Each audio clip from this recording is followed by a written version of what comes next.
For Springwood. Check out Constant Junkies with Rob and John. Hit the bell, subscribe. That's a good question. We met on J-Date, right? No, Bandmix. Bandmix. Bandmix.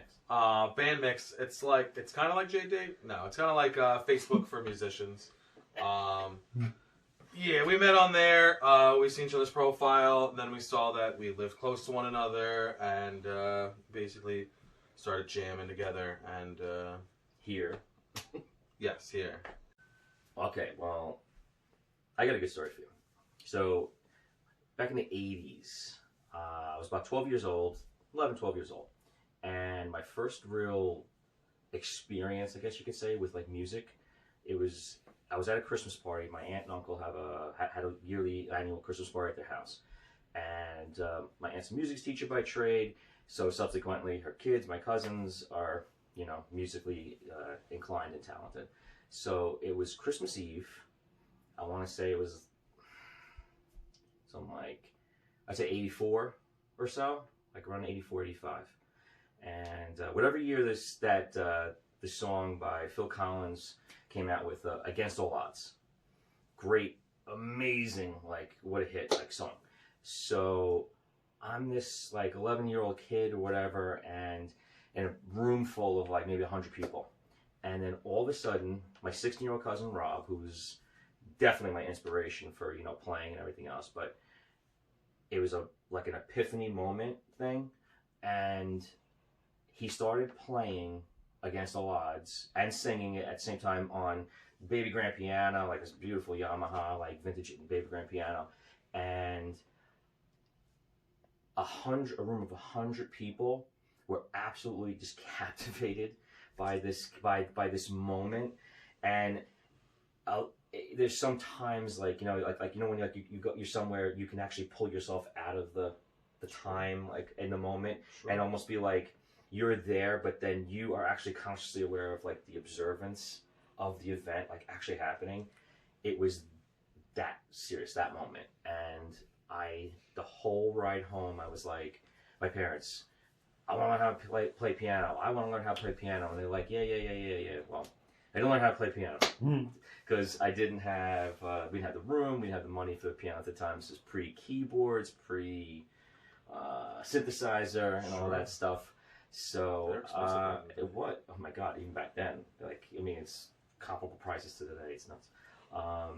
So, in the end, they gave me a guitar, and here we are. Thanks, man. That was a crazy story. Yeah. Long, I know. I tell long stories. I'm sorry. It's all good, man. Mine started pretty young too. I started playing piano. I want to say it was probably about 10 years old, something like that. A couple years, and it sparked the interest a little bit. But then I moved forward, just started playing different instruments, bass and guitar, fiddled around here and there. But I really kind of stuck with ukulele.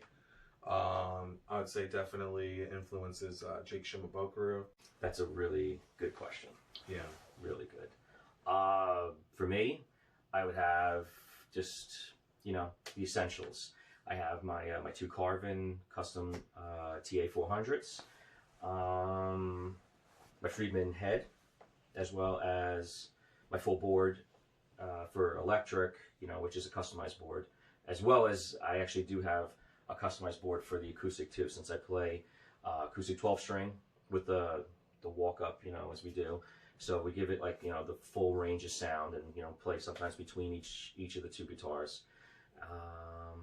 That's really all that's my main gear. Sure.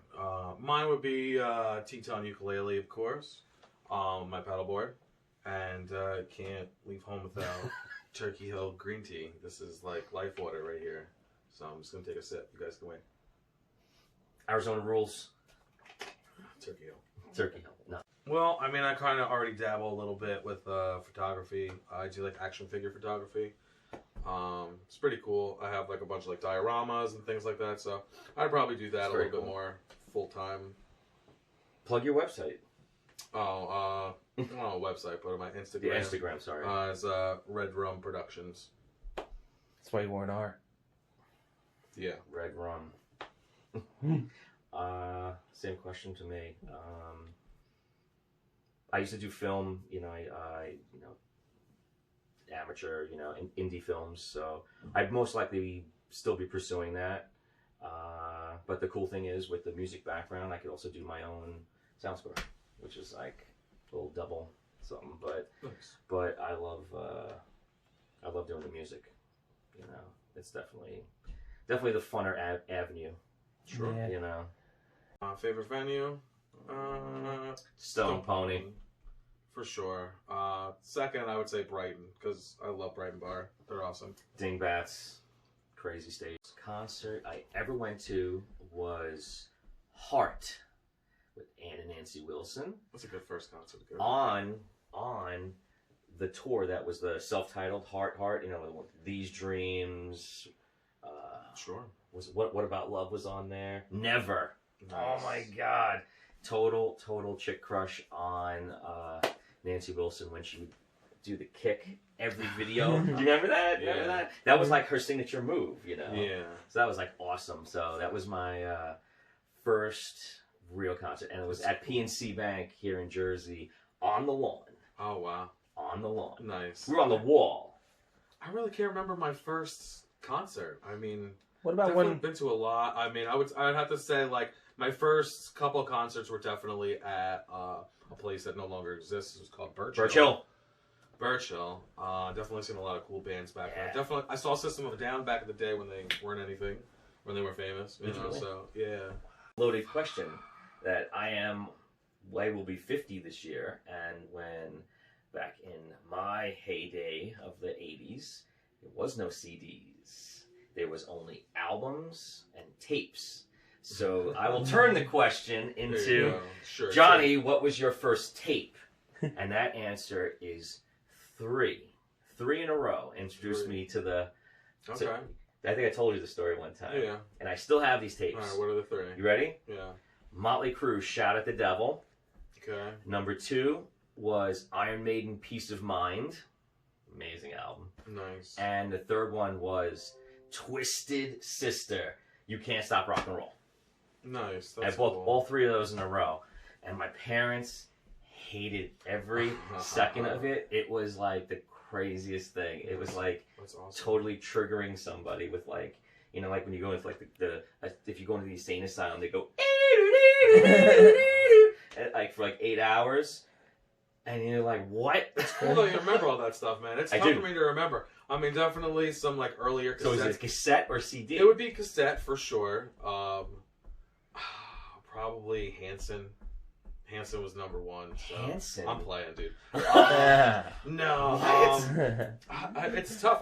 My musical taste was like all over the place. Oh, I was thinking of Nelson. But remember the it's close enough. I But can't live without your love and affection.